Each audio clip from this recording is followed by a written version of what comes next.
Brother Bruce is on the job. Good to be with you today. I was scheduled to teach 2 weeks ago, and there was such a protest that they actually shut the church down to keep it from happening. But it's not. I think what happens is that they throw me in the mix every once in a while, just so for contrast, so you know how good you've got it with when Pastor and Brother Gary are teaching.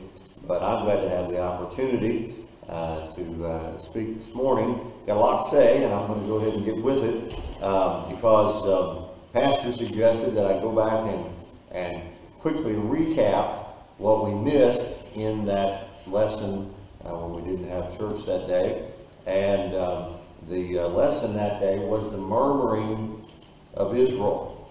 Brother Pittman had much to say about the murmuring of the children of Israel in his series on the gospel by the numbers. And the reason he's had a lot to say about it is because they did a lot of it.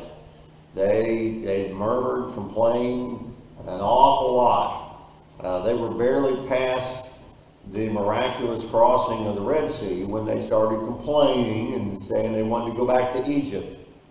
A couple of notable examples in Numbers 11:1. I know that's a little small. I hope you can see it. It says, when the people complained to displease the Lord, and the Lord heard it, his anger was kindled, and the fire of the Lord burnt among them and consumed them that were in the uttermost parts of the camp. So, God responded to that in chapter 20, verses 3 and 4.